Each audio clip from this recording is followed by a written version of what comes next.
Government में हर महकमा अपना काम खुद करता है।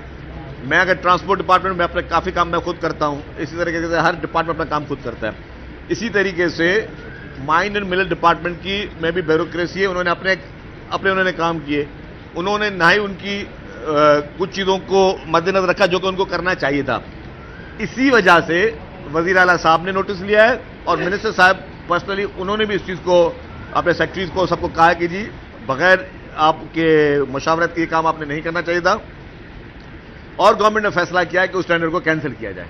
तो कोई भी ऐसा फैसला जो कि अवाम की उमंगों के खिलाफ हो या जिससे अवाम मुतासर हो, वो पीपुल्स पार्टी नहीं करती। आपको पता है कि अरबों रुपए के स्मॉल डैम्स नंगर पाकर में पाकिस्तान पीपुल्स पार्टी की सिंध हुकूमत ने बनाए, इससे पहले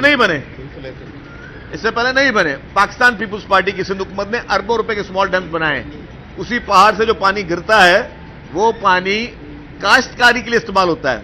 नंगर पाकर के वो लोग जो भूख और इफलास में कहत में हमेशा अपना टाइम गुजारते थे, अब उन स्मॉल डैम्स के जरिए वो अपनी खेती बाड़ी कर सकते हैं। वहां की जमीन जरखेज है, वहां पे जबरदस्त किस्म की जो है वो कल्टीवेशन होती है। तो उन सारी चीजों को मद्देनजर रखते हुए फैसला किया गया।